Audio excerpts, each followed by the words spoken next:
They came after me with masterful deceit. They broke down my loot and kicked in my teeth.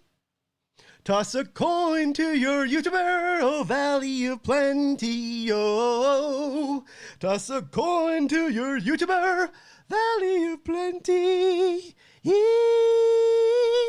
What's up, everyone? Happy Friday. It's Kyle here. I'm super excited to be here. As you can see, I have really bad allergies today, so you might see my eyes are a little red and you might hear me sneeze. But we're going to have a super fun stream today. And we're going to talk about some Witcher news. It's going to be a really fun stream. And we're going to have a lot of fun. It's been a little while since we actually talked about all of the different news for Witcher Season 2 and stuff like that. So yeah, we're going to get into it. There's some really juicy stuff. I see y'all are actually talking about the thumbnail in the chat. Some of y'all need to go to horny jail. But it's going to be a really fun live stream. Super happy to be here. I hope you're all having a fantastic week so far. Thought about singing professionally? No, not at all. But one thing I got to do before we start the stream, Maura Lee. How much does she donate today? That's $80 friggin'. Now, we got to do this. Toss a coin to your Witcher, oh Valley of Plenty, oh. Toss a coin to your Witcher, friend of humanity. Thank you very much, Maura. Really appreciate the donation. You know, we got to hit that toss a coin on the soundboard every time you do that. You are so appreciated, and it really helps out since YouTube is being shitty right now, demonetizing my videos. But without further ado, let's do some shout-outs in chat. Of course, we got Maura Lee. She's been spamming some emojis. We got Jormungandr Loki-san. He says that one image exudes masculinity in its finest glory. Yeah, we have Geralt of Rivia, Henry Cavill, and Jason Momoa in the thumbnail. I thought that would be a good thing to have. We have Macro. What's up, Macro? Nice to see you. We also have, let me scroll down here, Kate Bertinsky. She says, you have no idea. Everybody's loving the thumbnail. I love it. We also have Anthony Shaddix, really funny. And yeah, I'm really happy to be here, like I said. But let's do this, everyone. Shall we jump into some content? Yeah? Shall we jump into some? Okay, let's just do it.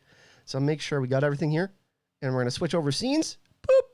And we're going to talk about some Season 2 filming news.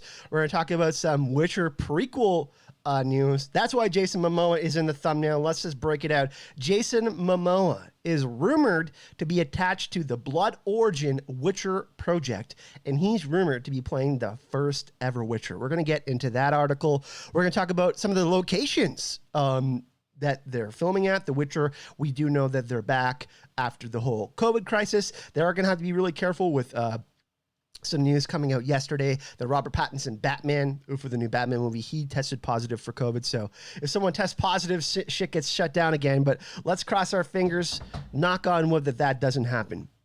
Hey, there's Aziz. What's going on? One of my co-hosts from the podcast is surprised. Nice to see you, Aziz. Everybody, let's give a warm welcome to him. I was one sec. Pull my coffee towards me. I was talking to Aziz earlier. I'm like, I just got myself a pumpkin cold brew, and he was giving me a hard time. So yeah, we're going to talk about that. We're going to talk about Jason Momoa being tied to the Blood Origin prequel. But we're going to save that for a little bit later because that's a really big topic. We're going to jump into some of the filming locations and stuff like that. I also see Stacy and Vlad have joined us in the chat. And anyone else who's just lurking who doesn't come in the chat, if you're watching, we really appreciate you. So let's get into some articles. Redanian Intelligence, everyone. I'm just going to grab this and post it in the chat. Oh, wait, I gotta go on this one here. I gotta go on my other computer here. I have a two computers set up for the stream, and I didn't have the link handy because I have my chat on one computer. There's Redanian Intelligence, everyone. I'm just going to paste it in the chat for you if y'all want to kind of like read along with the article. Of course, I'm going to be showing it here on stream, but if you want to go over that is there in the chat for you, redanianintelligence.com. We're also going to be looking over Lauren Hisrich did kind of one of those AMAs she did out on Twitter, and she talked a little bit about some season 1 stuff. But let's get into some new articles. This one is written by Hero of Rodden. It was written actually today. I've yet to check this out. I just saw it. It just popped up within the last hour or so. The Witcher season 2 prepares to film one of the most UK's in one of the most UK's most beautiful ruins, and that is a picture of Kaer Morhen from The Witcher 3: The Wild Hunt. So this is pretty interesting. Let's jump into the article and see what it has for us. Also, there's some Redanian Intelligence Twitter stuff we'll get into as well. So, The Witcher Season 2 prepares to film in one of the UK's most beautiful ruins, like it says. In August 2020, Netflix resumed production on The Witcher's anticipated second season after a 5-month COVID hiatus. Series lead Henry Cavill and several other cast members have already taken to social media to celebrate their return to the set. Umbrella Academy director Steven Surgic at the helm. So we got some stuff over here. We'll actually check this picture out. This is Yassine.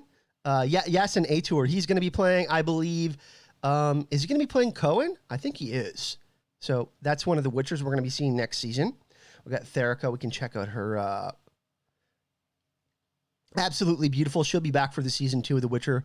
But yeah, so they're back filming, and one of the places they're filming in is Czech Republic and Slovakia. So that's really interesting considering The Witcher comes from Polish author Andrzej Sapkowski, right? There's more Eastern European influences. We talk about this in the podcast, A Surprise, kind of some of the folklore that is included within the Witcher Netflix and books and show. So that's a really big influence, right? So them filming in those locations, giving back to tourism is a really big deal too, because we saw what happened with Game of Thrones. Tourism really brought some of the economies in Croatia, in Malta, in Northern Ireland, in Iceland, really helped out some of these places and really kind of bring a lot of people from all around the world that wanted to see the locations of where Game of Thrones was being filmed.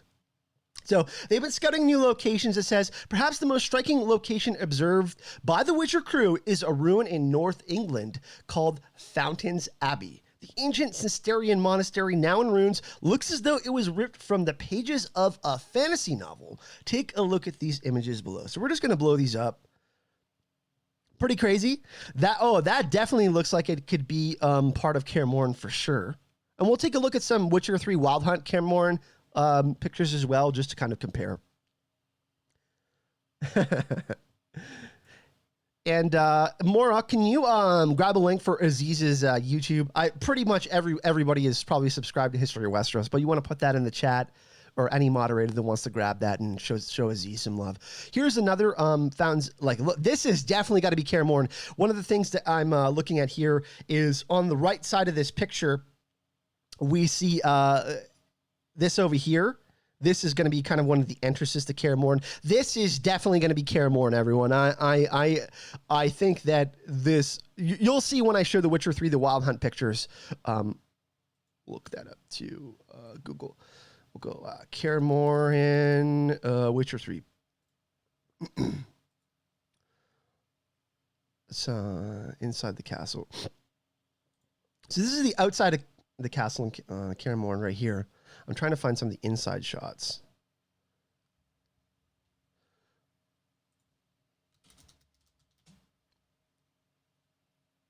It's partially, I mean, it's super old, right?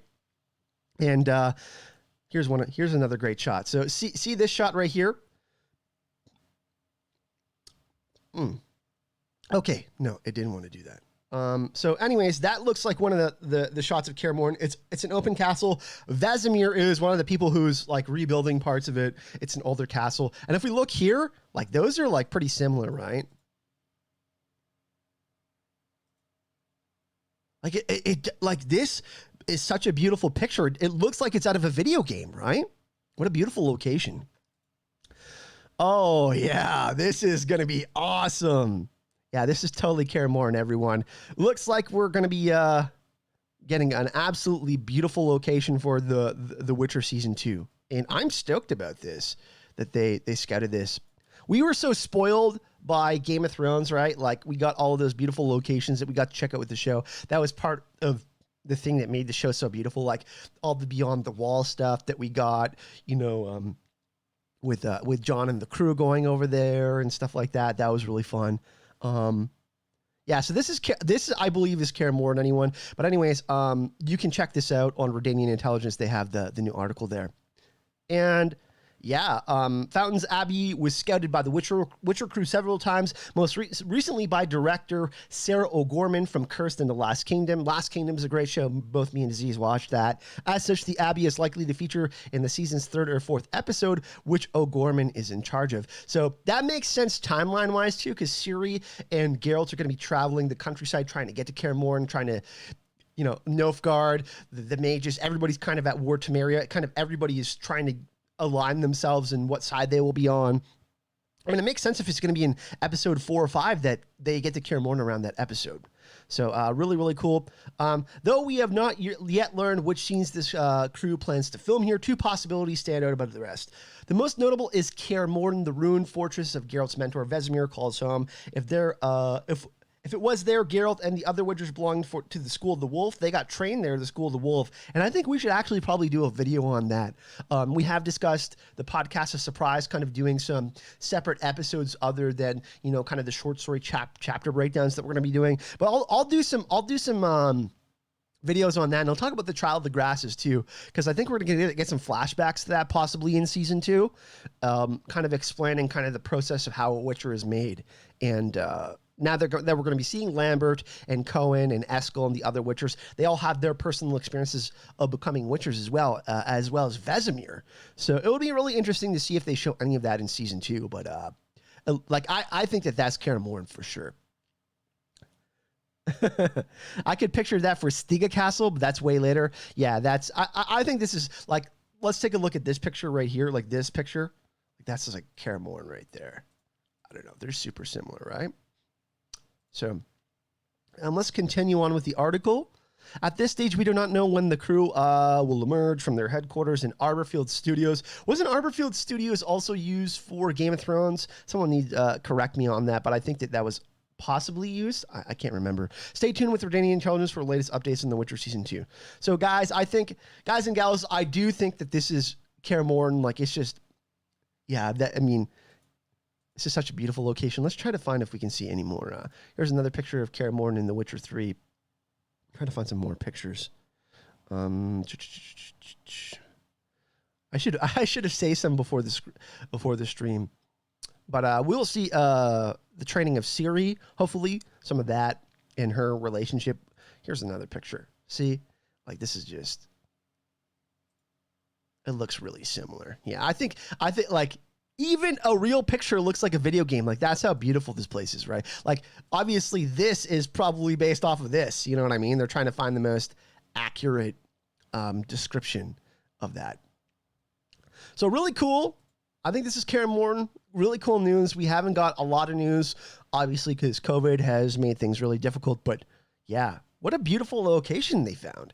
And let me put Fountains Abbey. So Fountains Abbey, everyone, is the location, and it's in the UK. So really, really cool. And we'll move on to the next article. Chat, should we do it? Should we just talk about it right now? I don't know. I don't know if we should save it for after. Do we want to talk about the beautiful Jason Momoa? Do we want that, chat? I don't know. What do you think? We could wait till later. We could talk about it now. So stunning location, said Stacy. I really hope Jason Momoa has a role in the Witcher property. Castle Dracula. Vlad Tepes is going to show up in The Witcher Season 2.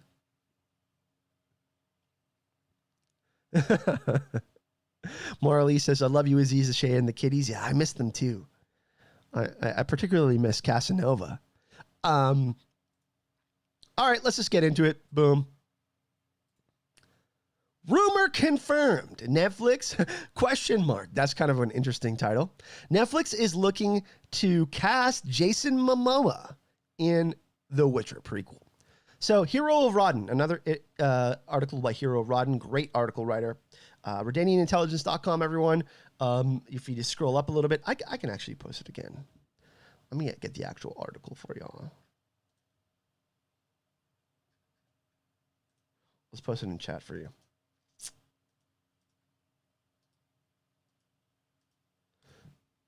Okay, rumor confirmed. Netflix is looking to cast Jason Momoa. The rumors floating around the internet are true. Netflix is looking to cast Game of Thrones and Aquaman star Jason Momoa as the lead of the recently announced prequel, The Witcher Blood Origin.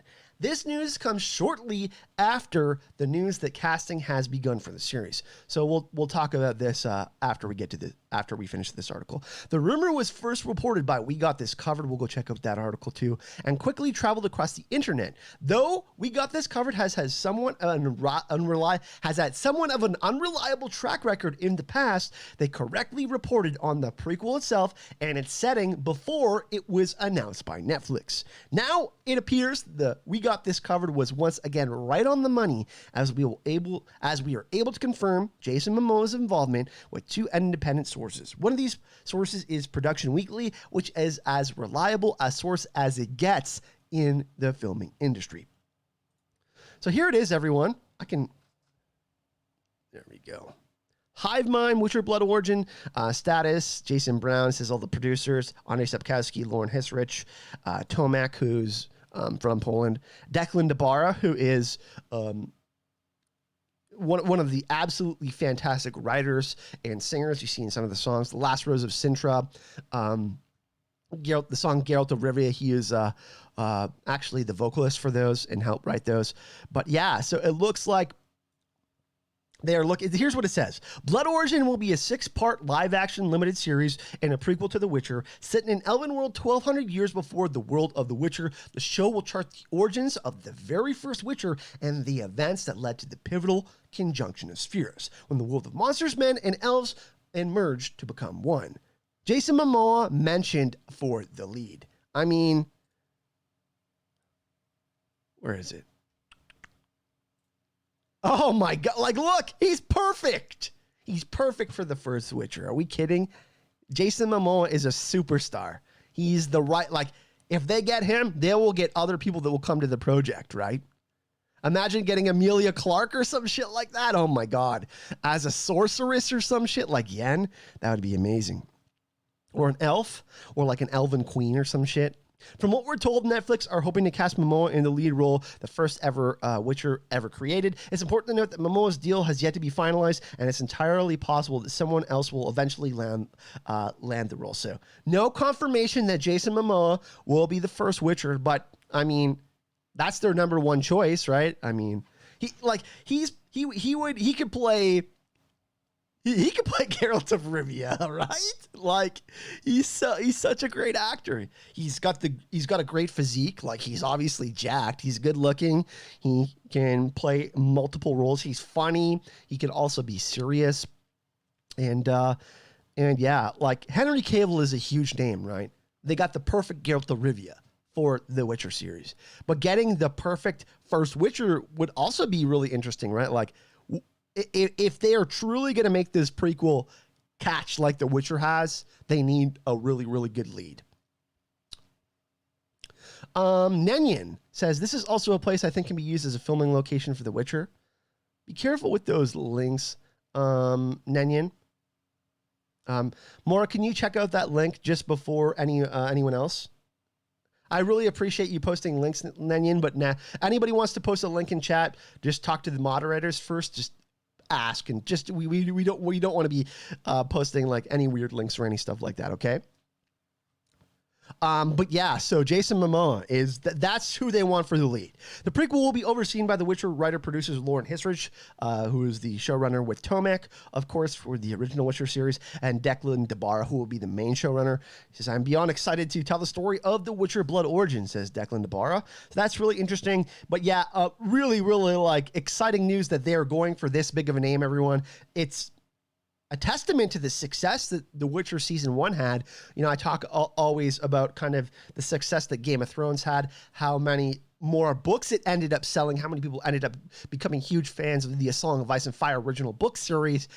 Like 3 or 4 million people bought The Last Wish or something like that after the season 1 of The Witcher came out. So obviously the success of The Witcher is huge. They are expanding on telling these other stories. We're obviously getting The Witcher prequel, but we're also getting a prequel on Vesemir, which is going to be a movie. And I think is it done by Studio Trigger? I can't remember, but it's done by the same people that done Avatar: The Airbender, I think. So really, really exciting. The fact that they are going to get talent like this shows how confident they are and how committed they are into telling all of these different stories about The Witcher. And I think too, like, it's really awesome. It's going to be a 6-part series. I'm assuming like hour episodes or something like that. But they want to tell the story of the conjunction of spheres and some of the backstory, how Witchers become Witchers. Like I said earlier, we might get some flashbacks to the Trial of the Grasses and stuff like that once we get Eskel together with Geralt and Cohen and Vesemir and Ciri, all of them getting together, kind of talking about their personal stories. I'm sure we'll get a drinking scene by a campfire, that kind of thing in season 2 when they're all at Kaer Morhen. But that could be like the Witcher prequel could be another vehicle for that kind of content. And I think that's fantastic because you want to learn more about the history of the Witchers. You want to learn more about the history of the elves and the conjunction of spheres and how this world came to be and continue to build the world, to do this world building of the Witcher that everybody's so inclined to learn more about, right? So, yeah, no worries, Nenyan. If you want to get, Morley says that link doesn't work. If you want to get another link to the location, what you can do, Nenyan, is go to Google, search it on Google, and find the location and send a link, or just tell me what location it is, and I'll search it on Google myself, and I'll show it to everyone in chat. But yeah, anyways, what do people think about this? Jason Momoa becoming the first Witcher. I want to see some hype in chat if you're excited for that. Hey, what's up, YT? So yeah, I think it's really good news. Okay, I'll one sec. I'm just going to open it up in here and I'll grab look at this commercial.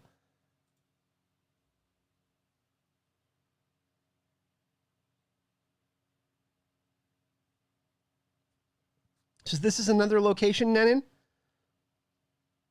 What do you think you think this could be used for Kaer Morhen? This is really nice. I just hope he keeps his bandage on. Aziz, lol. What do you think about this? It's a beautiful location. You think that could be Kaer Morhen or something else? I'm sorry about my allergies, everyone, today. I don't know why they're acting up so much. I'm going to go up and read Nenyan's comment. This is also a place I think could be used filming for The Witcher. Have they scouted it? Do you know if they've scouted this, Nenyan? This is a beautiful location, by the way. Looks like, I wish this is like a place where you go for a trip and rent an Airbnb and go hang out there and spend a couple days. You should get Raris on for a podcast. She's another Witcher enthusiast. Yormi, how about this? If you message Raris and ask her if she's interested, I will totally be down to collaborate with Ross. We've collaborated before in Game of Thrones stuff, but yeah, I'd be totally down to talk to Witcher. I'm down to talk to Witcher with anyone. How about that? Maybe a little village? Okay, that's pretty cool.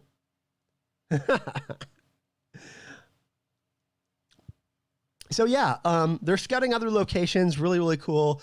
That looks like Kaer Morhen. Looks like Jason Momoa. Could be tied to the Witcher project, the Blood Origin one. What do you think about the premise? Chat, I want some opinions on what do y'all think about the premise of the Blood Origin, learning about the conjunction of spheres, the first Witcher, the elves. What do you think about that being kind of the main focus for the prequel? I'm really curious.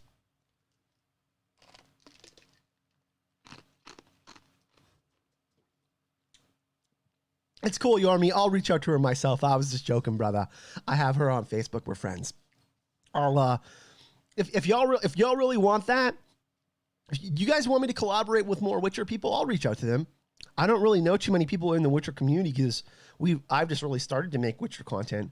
But if there's any other creators that you would like me to reach out to and that you like, feel free to mention them in the chat and I'll send them a message or something.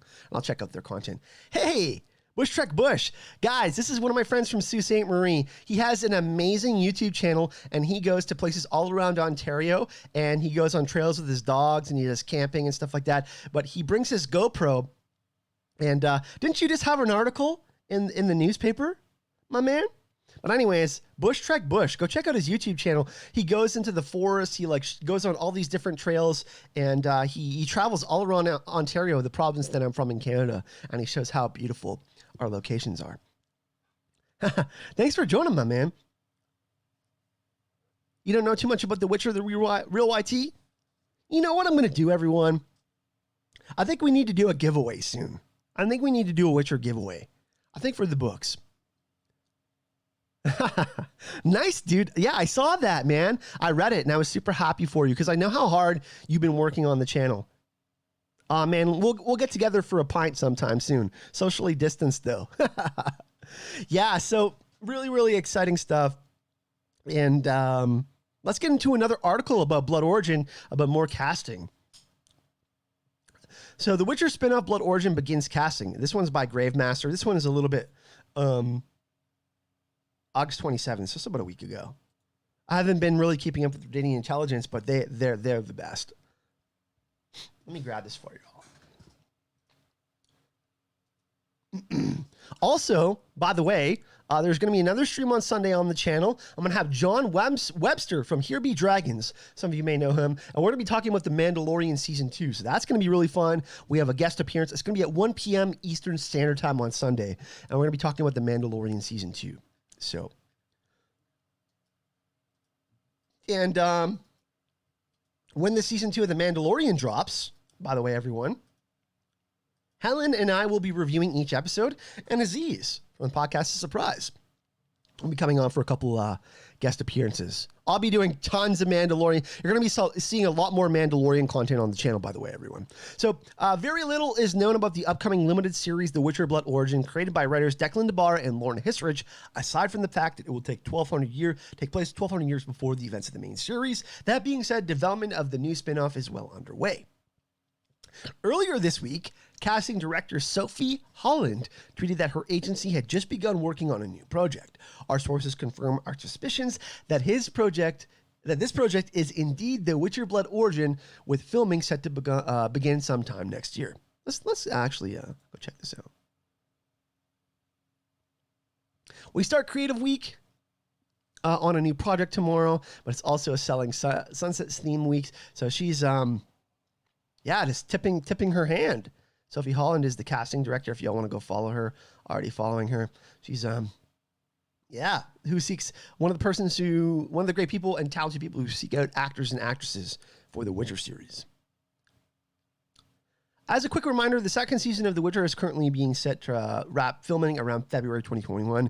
So that means we probably won't be seeing The Witcher season 2 probably until the summer. It takes about 5-6 months post-production to do all the VFX and stuff like that, to polish everything, to make sure they're properly putting everything they filmed together and really polishing it. But Blood Origin is set to be, they're rumored to be coming out around 2022. So having another Witcher show the next year would be really cool. And yeah, that's really interesting. Declan DeBar says here, as a lifelong fan of fantasy, I am beyond excited to tell the story of The Witcher, The Blood Origin. A question has been burning in my mind ever since I first read the Witcher books. What was the elven world really like before the cataclysmic arrival of the humans? I've always been fascinated by the rise and fall of civilizations, how science discovery and culture flourish right before the fall, how vast swaths of knowledge are lost forever in such a short time, often compounded by a colonization and rewriting of history. Leaving only fragments of the civilization's true story behind is part of something that Declan DeBar wants to explore. We kind of learned a little bit about, we got like little pieces of that, obviously with Phil Evandrel. That episode was kind of one of the weaker episodes for me. Obviously, when we did our Edge of the World breakdown in the podcast is surprise. We had a much more detailed breakdown of that because they had to cut down some parts of the TV show. Got to remember when they're doing adaptations, you can't always add everything from books. But I'll put Anchor. Here we go.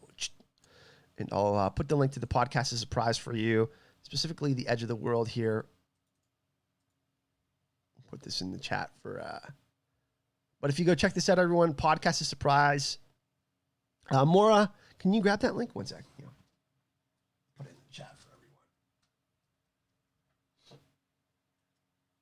everyone. For those of you who haven't checked out the Witcher podcast, highly suggest you do. How many episodes? We got 8 episodes now. So 1, 2, 3, 4, 5, 6. And we got a couple more coming. So we got almost 10 episodes, which is really sweet. Yeah, we do have a more detailed look at the Edge of the World, and that was kind of like one of the things that we knew might be a little bit disappointed about some of the also costume stuff for the Sylvan. It is what it is, but they hired the VFX team from Star Wars and Avengers Endgame, so I think that they will be improving on some of that. Yeah, I love The Witcher so much. When I told Aziz about this, and he got into the books, Aziz, you got into the books right around holiday season, right? Is that when you started? Because we started talking when you were going on some of your flights and stuff like that. And I started harassing you to get all the way to the Lady of the Lake so we could talk about some big spoilers, right?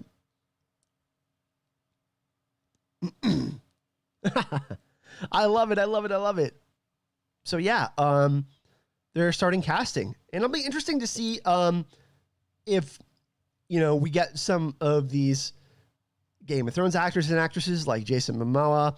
He might bring some of his friends to the project. It'd be really interesting to see what kind of great talent they bring to the show. Because the first season of The Witcher, Anya Chalotra, Freya Allan, Tessaya DeVries, so many talented actors and actresses. Of course, Henry Cavill.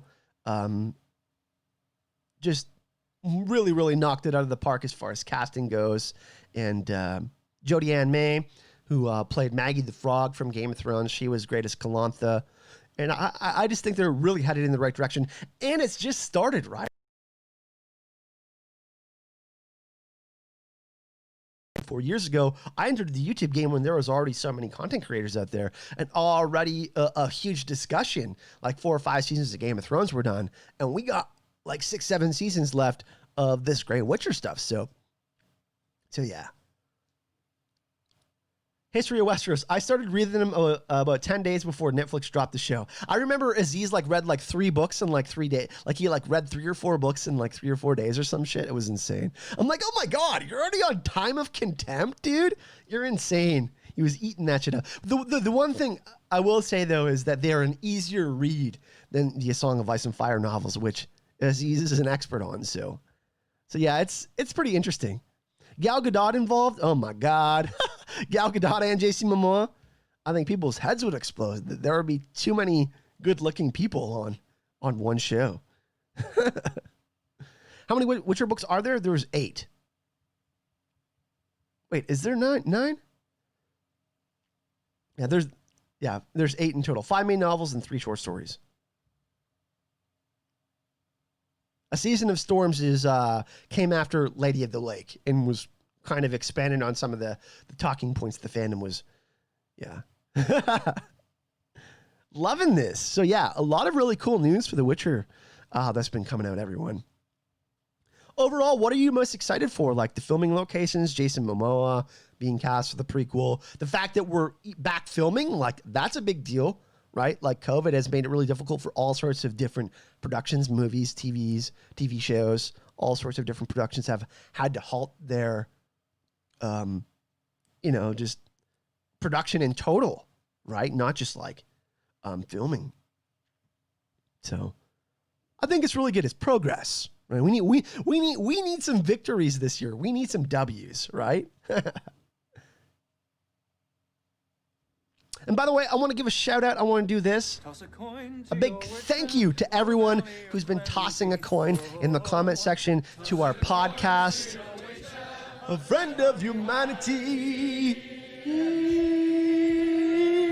Yeah. Thank you very much. A big thank you to everyone who has hit that support button on Anchor. I believe we have 7 supporters on Anchor now who have hit that support button for $1, $5, or $10. It really, really helps out content creators. For those of you who have joined on the new Fandom Media Patreon, we're now at 24 patrons or 23 patrons. So we're almost hitting our goal of 30. I'm really, really excited for that. So if you want to support the channel, you can find the link to my Patreon in the description of the video. So thank you. And I believe we are at 7 members for who have hit that join button. So really, really a big thank you. It's been great support from you guys. I know it's been kind of difficult switching from Game of Thrones to some of this different stuff, but I love how loyal you guys are, how honest you guys are, and how much you love other fantasy projects and other nerdy things like I do. So I just want to say thank you to everyone who's been supporting the channel. Of course, a big thank you to Maura Lee earlier, who donated friggin' $80. She's crazy. We love her though. So a big thank you for that, Maura. But yeah, people are saying in chat, Jason Momoa. I knew that was going to be the main answer. Like, I can't really dispute that's probably the biggest news that everybody's harping on, considering we're all huge Game of Thrones and A Song of Ice and Fire fans here, right? That's the call. Khal Drogo, man. Ava Green as Philippa. Oh my God. What do y'all think about that? I think Ava... Let's go check out. Would Ava Green...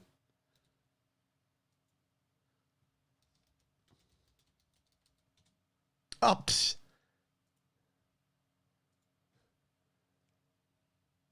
Oh, damn. She could definitely be Philippa.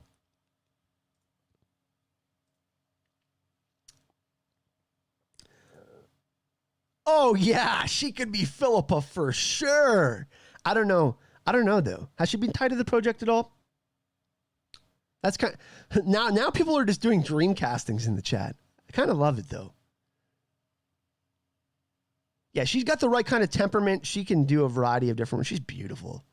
I remember when Casino Royale came out, had a huge crush on her. So I think that pretty much does it for all the Redanian intelligence news, everyone.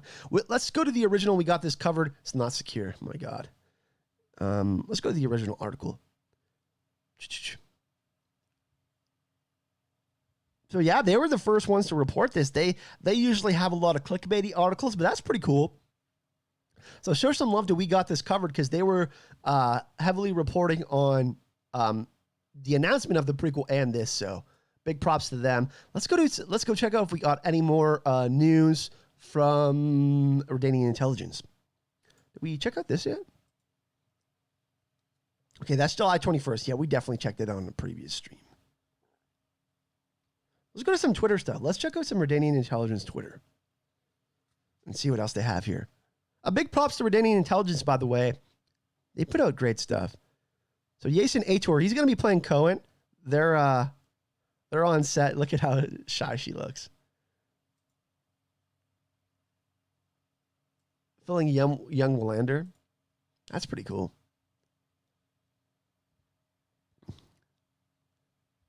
Yeah, see, this is pretty scary, right? Filming halted on The Batman after a crew member tested for positive COVID-19. This was actually Robert Pattinson that tested positive. Oh, shit, Maura Lee. Another $25 donation, she says, for Jason. You know we got to do it. Toss a Coin to your YouTuber, oh, Valley of Plenty, oh. Toss a coin for Jason Momoa in the prequel. Thank you very much, Maura Lee. We appreciate you.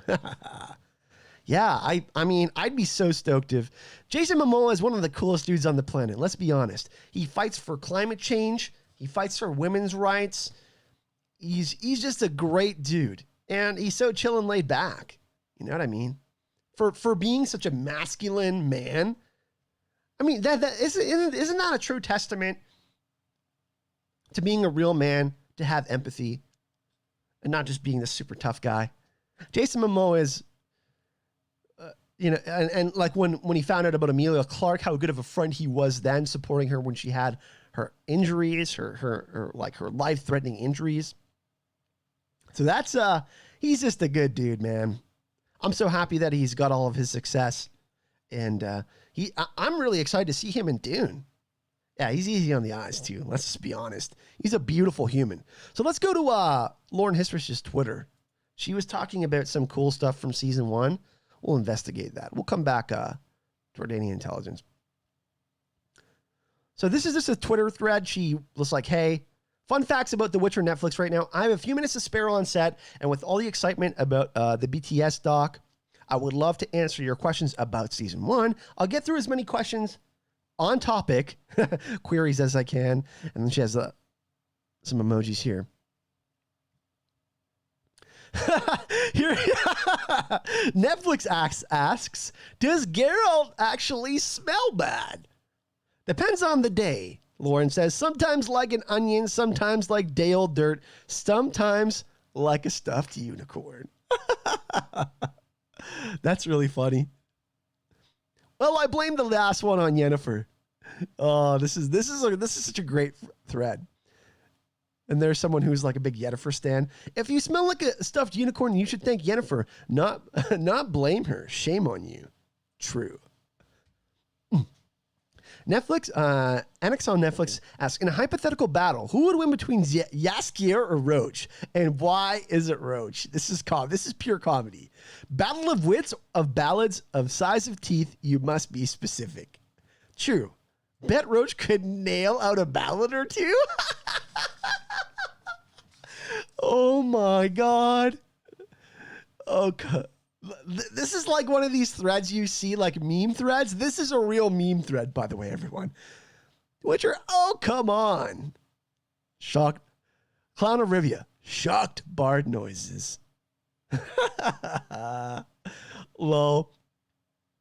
Redanian Intelligence asks a question. What armies arrived in Sodden together with King Foltest? We see the Temerian army as well as the flags of Cadwyn and Skellige. Redania is there true, but got trimmed on the final cut. Ooh, we're going to see more of that. You cut Redanians? How dare you?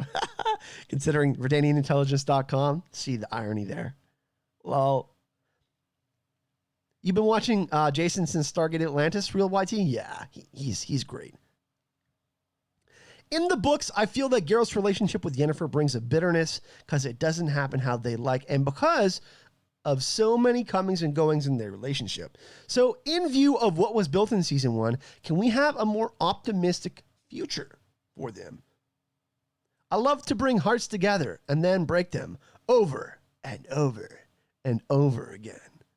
Finish him. Lauren Hisrich is going to finish the fandom by not adapting Geralt and Yennefer's true love. Yeah, Shard of Ice. We'll be covering that short story once we get to Sword of Destiny.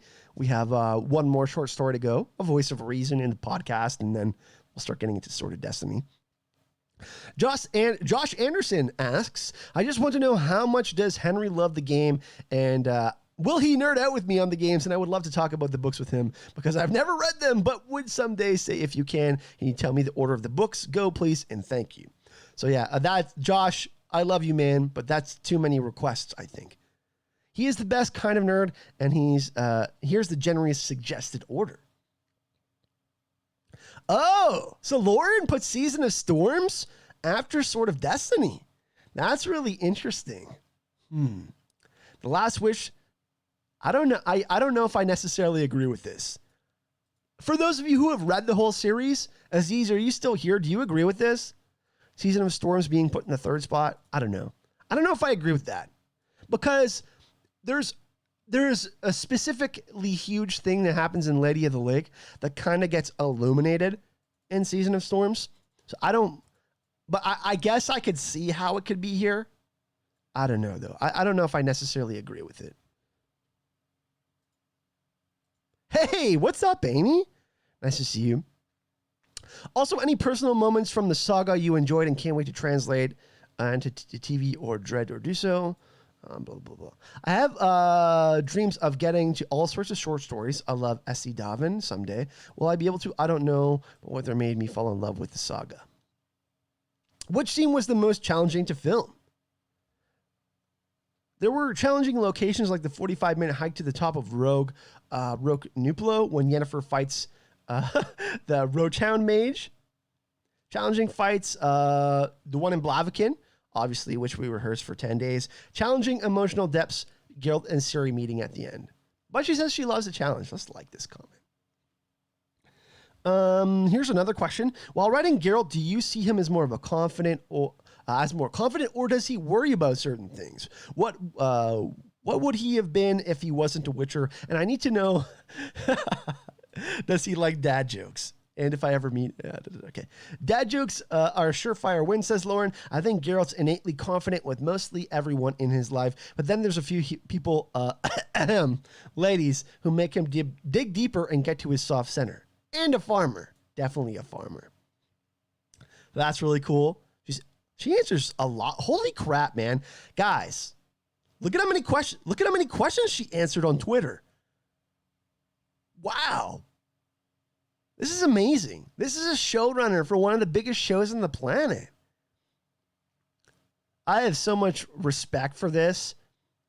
I love this. Because she was doing this after people, like before the first season even came out, and after this first season came out, and before the show even started filming, she was with people on Reddit, man. She was like in the trenches. And you got to remember, social media, people can be cruel and really brutal on social media. And while people can have their own opinions and stuff like that, she's really out here, man. I respect the hell out of that. She's great. Let's just continue. By the way, is everybody enjoying this? Like, do you want to continue with this Twitter thread, or do we want to get into something else?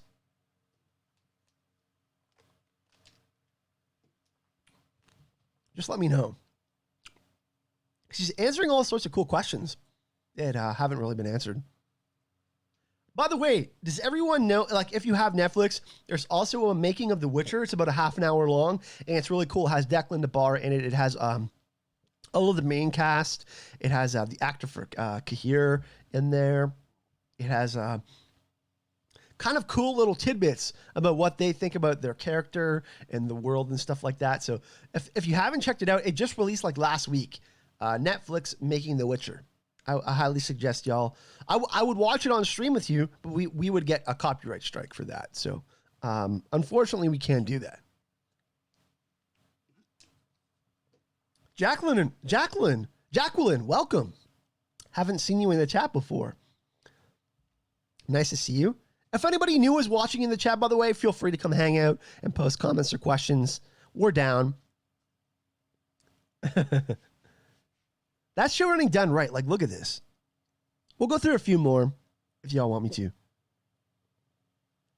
So Jormungandr says, Lauren is very much in touch with the Witcher fan base.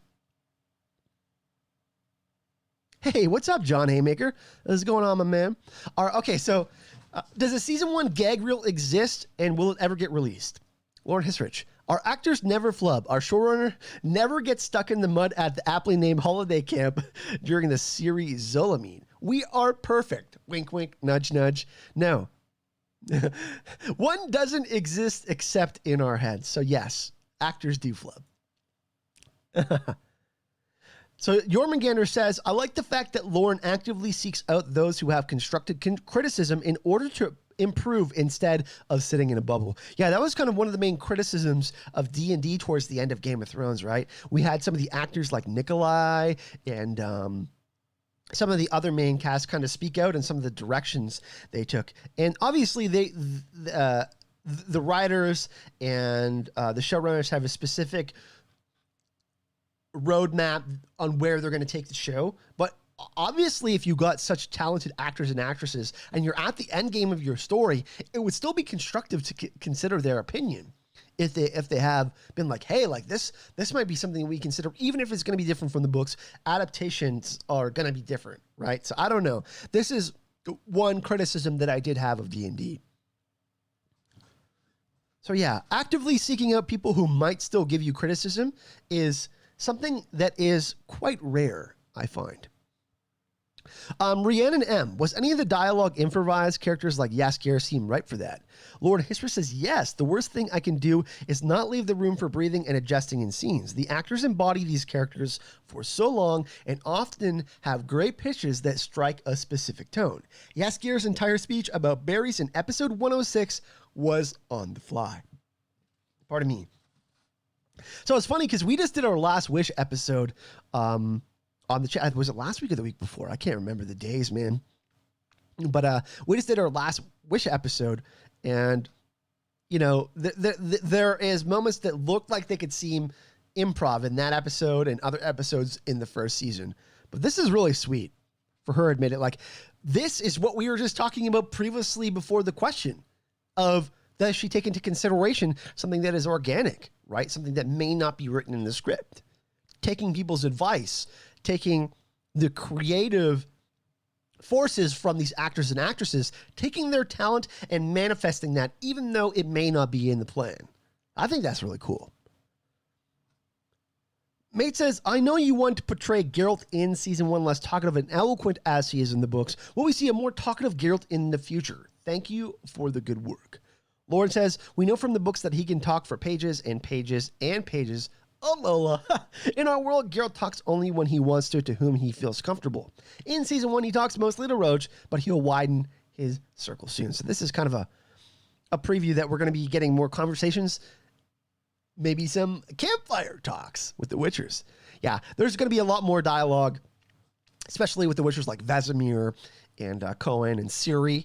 Ciri and him form obviously a pretty big relationship. Like, that's not a spoiler. So, it's going to be really interesting to see where they take that. Alex says, I found it interesting how you showed a very different side of Kay here when he takes care of the Doppler.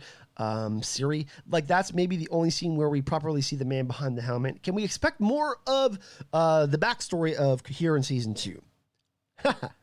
We only see the tiniest sliver of Cahir in season 1. So yes, when he is speaking to Doppler Ciri, I feel like it's a real insight into the guy behind the helmet and her nightmares. I personally can't wait to get to know him better. Yeah, he's one of my favorite characters from the books. I won't really spoil too much on that, chat, but for those of you who have read the books, know that he has an expanded story. Charlotte F. Lang, the friendship between Dandelion, Jaskier, and Geralt in the books is one of my favorite pieces as it's such an unexpected pairing. Can we expect to see them really become such best friends in the show? Either way, great job with the series so far. It's absolutely one of my favorite duos to write. The relationship has many shades and will continue to evolve as the series continues. Though expect that Geralt will continue to roll his eyes a lot. Yeah. So we're going to get a lot more comedy. That's great. Here's Redanian Intelligence again. What was the story behind Ali Sakharov's departure? Did his vision of the episodes not somehow fit into the overall intended style of the show? Alec was an amazing partner and is an amazing friend without whom this show would have never happened and have been the success it is. We have made the decision mutually and privately based on the episodes we did together. Today's vision of the show definitely owes much to him. So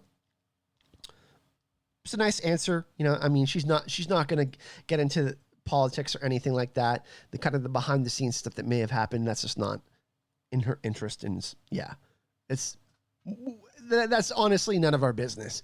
I feel like magic was portrayed very visually, whilst Geralt's signs were a bit more subtle, useful nonetheless. Was that intentional, or are we going to see different signs used later on? Thinking a bit of the immense visuals from the games here. So this is a really interesting question because The Witcher 3: The Wild Hunt is immensely popular. And by the way, it just got announced today that CD Projekt Red is going to be doing a free upgrade for The Witcher 3 to the PS5 and also the Xbox Series X. And what they're going to be doing is they are enhancing the game for next generation with ray tracing and all sorts of new stuff. Free DLC, everything. So if you got The Witcher for for PS4 like I do, you get a free upgrade for PS5, and they're going to be visually enhancing the game to like new heights and stuff like that. I mean, it came out in 2015. The fact they are doing this for free is insane. CD Projekt Red is the GOAT of developers, in my opinion. They're the greatest because they do shit like that for the fans. They don't like milk you for money. They have literally give enhanced versions. They kept on enhancing the game. They continue to deliver patches to this day, and they are going to enhance the game for the PS5 and Xbox Series X. So that's huge news, I think. Okay, so here's her answer, by the way, on the signs. We made a specific choice to say subtle, mostly because I feel in live action that colors or shapes casually coming from an actor's hands might feel inorganic. I prefer to see the effect of the sign more than the sign itself. So that's pretty interesting. We will see more of that, and I wonder This is kind of a clue on how they will be doing going forward. So that's pretty cool. Like Yirden and some of the other signs, obviously, Geralt shooting fire from his hands will, I mean, it's going to require VFX, right? So they're going to have to touch that up. While writing Tissaia, did you have in mind the events of Thanid? I feel like Tissaia is one of the characters that just got an excellent transposition, maybe even more than the others, and some of the focus on her and her values felt a bit like foreshadowing in a good way. Lauren says, yes, we always try to keep in mind where a character is going story-wise, which is sometimes why we introduce the character in a different way than in the books. We want the show to feel of a piece like we could already see the finish line from the starting one. So that's really cool to say. DeVries, obviously a great character and one we're going to see more of. And this is a really encouraging sign that they are committed to telling her story. Yeah, I can't wait for the PS5. Yes.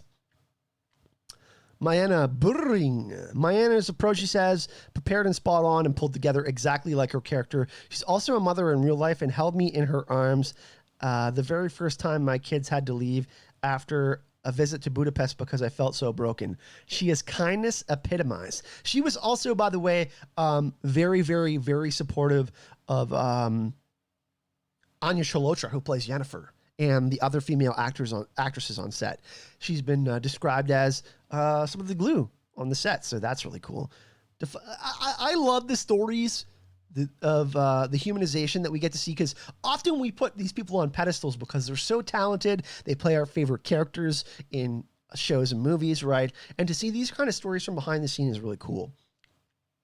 Love that. Sarah says, were you tempted to put Jaskier in all the scenes possible? Meeting, the more Jaskier, the merrier, Lauren says. So we'll be getting more Jaskier. Do you have a major vote? Did you have a major vote that decided to choose concrete locations to film? And which ones were special and unique that you felt from the very first second? Lauren Hisser says, I have a vote, though it's not any more major than anyone else's. The locations for me have to be driven by the story first and foremost. After that, they need to be special, safe, and accessible, and not already used by the other fantasy shows. Ogrod Zinyak Castle was that place for me. I have no idea if I pronounced that correctly, but we can look that up.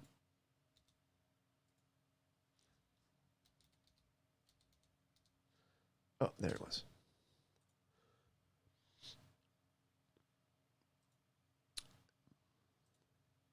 Oh, that's beautiful as hell.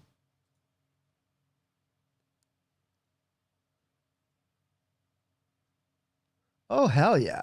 That could actually probably pass as Kaer Morhen, but really nice. We'll go through a few more. Shall we continue? Oh, man, I can't wait for... I'm going to do a playthrough of God of War on the PS4 for the channel. Love, love, love God of War. Let's go through a couple more. Were Henry's eyes okay? How was it when you were looking into his eyes? Thank you. The first time I saw the yellow eyes, I thought no one is going to be able to look at those seriously. It's not possible. But once they're combined with the white hair, the armor, the attitude, I actually forget what Henry looks like in real life. Yeah, it's crazy, right? It's a pretty big transformation to get into Herald of Rivia. Marianne says, thanks so much for answering the fan questions. I was wondering why you decided to have Geralt and Yennefer meet the way they do in the show. Great question, says Lauren. That's a lot in our Geralt and Yen meet that was pulled from the books, of course. Apple juice, one of my favorite moments. I think that's my all-time favorite moment from The Last Wish. But the reason it's different is that in the book, we are only looking at the event from Geralt's point of view. We're not asking where Yennefer was before this night. I can't read it. What was the best moment to come from the adaptation to screen for you? Geralt and Yennefer's meeting in episode 105. Henry and Anya are electric together. The second he offers her apple juice, I'm in. I love it. I love it. Oh my God. Thanks, Maura, for posting that. Yeah, I've heard about the God of War series being adapted, but I don't know. I don't know. I'm really excited to see the next one. This is supposedly a rumor to be called God of War Ragnarok. Y'all know how much I'm into Norse mythology. Patricia Hanna, was making Ciri older than in the book something you planned, or was that just that Freya was the best casting? So Lauren says, we were originally looking much younger per the books. However, shooting restrictions with minors would have gravely impacted how much we could feature Ciri, so we opened up the search to older actors. Freya had always been cast as... So Freya Allen was cast as Marilka? Holy shit. So actually, Freya had been cast as Marilka, and then they decided to make her Ciri. That's actually crazy. I didn't know that. Wow. That's a pretty big deal. So she had not been cast as Ciri, and then they loved her, and then they cast her as Ciri. That's crazy. The karaoke wife guy says, what was your favorite scene from season 1? Geralt and Yen meeting at the orgy. Or Yen and Istrid at the monolith dig site, or Ciri saying goodbye to Calantha. I love big, real human emotion.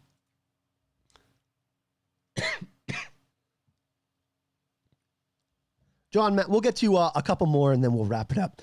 Absolutely fantastic show. When working on a project that has such a rabid following from the books, games, and fan fiction, how much do you read social media after an episode to draw on the visceral reaction? And if so, did you change direction through season 1 as a result? So Lauren says, because all of the episodes streamed simultaneously, there wasn't any opportunity to course correct in production or post. That said, I was and am really active in social media and went from every forum I could after the premiere to gauge fans' reaction and learn from them. We talked about earlier about how she seeks out people who may have constructive criticism or just outright outrage, and she still discusses everything with them. How are the sex scenes being handled? I've always wondered that. How many people are on set? What happens between takes? How long does it take to shoot one? Actors' comfort and safety is the only priority. My vision has to work for them, and if it doesn't, my vision is the thing that changes. So that's really cool. Man, she's such a great showrunner. I love her. And this will be the final question that we'll cover on Twitter, and then I'll post this link so y'all can go check it out in chat. In the making of, you said after receiving Netflix's approval, you boarded a plane to Poland. How do you like Poland? Have you ever had the opportunity to get to know this country and culture? And what Polish elements did you find in The Witcher? Lauren says, I've been to Poland 3 times, which is not enough. I want to spend more time there post-COVID. I've been to museums and castles and walked the streets and sat with Andrzej multiple times and other friends trying to soak in the history and culture. But I want more and need more. I think that's a pretty good statement. I want more Witcher. You want more Witcher. We need more Witcher. Although it's going to be quite some time, we'll be talking a lot more about it. And overall, I just think it was really fun today to talk about all of the positive questions the fans have for the showrunner. I think that she has really, really great answers, really great, mature answers. I have a lot of respect for what she said about the comfortability of actors, that safety and their health comes first. Obviously, we know how predatory and aggressive some of these movie companies and productions can be, right? They want their big money-making schemes. And the fact that we have someone like this at the head of The Witcher is huge, because I think that positive energy like this matters. Someone that cares so deeply about the people in their project.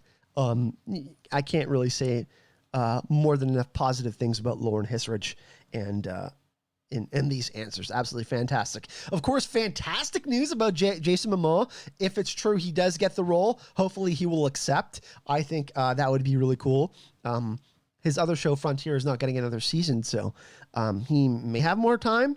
I don't know what his schedule is like. Of course, he's in Dune and Justice League and all that stuff is Aquaman. I don't know what his schedule is like, but I hope he accepts, because I think that would be a massive, massive, huge W for Netflix and the Witcher series overall. John Haymaker says, I would pay 4 marks for more Witcher. Hell yeah. So yeah, overall, really looks like we got the location for Kaer Morhen, which is really exciting. Sorry, I was super thirsty there. And it looks like we're going to be getting more news as more filming comes out. Obviously, like they said, they just started casting for the Witcher prequel series, so I'm sure we'll learn more about this Jason Momoa story, but other actors and actresses that are tied to that project because they're going to start filming next year. And we'll learn more about some of the stuff that's coming from the set. Hopefully, fingers crossed, nobody gets COVID, nobody gets hurt, and we'll get some cool new information to talk about here on the channel.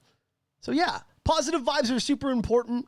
I want to spread positive vibes to all you. Thank you for joining me today. It's been a really, really fun stream. We'll be doing a lot more of these. As you know, I stream every Friday. I think I'm going to continue to stream every Monday, Friday, Sunday, something like that. Sunday, I do have a stream with John Webster from Here Be Dragons. He has his own great channel as well. We're going to be discussing The Mandalorian Season 2. We're going to be talking about all the directors that are lined up for the episodes. Peyton Reed from Ant-Man, Robert Rodriguez from Dusk Till Dawn and Sin City will also be directing. Carl Weathers, who plays Grief Karga, will be directing an episode. John Favreau, of course, the showrunner, and Dave Filoni are also rumored to be directing episodes as well. So that's really exciting. Lots of more Mandalorian content and more Witcher content will be coming. I'm debating whether I want to do a Witcher 3 The Wild Hunt stream tonight. I don't know. We'll see how I feel. I will be doing, like I said, another stream on Sunday. You can be looking for a Witcher or Mandalorian video tomorrow. You're just going to have to tell me exactly what you would like to see on the channel. Change my mind and let me know what you want to see. If you want to see more Witcher videos, more Mandalorian videos, just let me know in the comment section. If you do want to support the channel, you can find the link to my Patreon in the description of the video. You just got to click there. You can sign up for less than a cup of coffee if you want. If not, that's cool too. I really, really appreciate that. Of course, you can hit that join button for less than $5 a month and get bonus content. Both really, really help out the channel. So yes, thank you to everyone who supports and does that. And if you want to chat with me on social media, I have all the links to my social media in the description of the video. Really, really easy to find me. And yeah, check out the Podcast of Surprise on Anchor. We have all of our episodes up there. The Last Wish episode should be coming sooner than later. And we really, really appreciate your support. We're having a lot of fun doing that and talking about The Last Wish. Only one more chapter left. So we encourage all of you who are getting into the Witcher book series, or if you've read before, to join us in our awesome discussions. Thanks for joining, everyone. Toss a coin to your Thank you for tossing a coin today, Maura. Really, really appreciate it. And just really, really looking forward to hanging out more with all of you people. You're awesome. And yeah, stay safe, everyone. It's been a pretty crazy year. I love you guys. Happy Friday.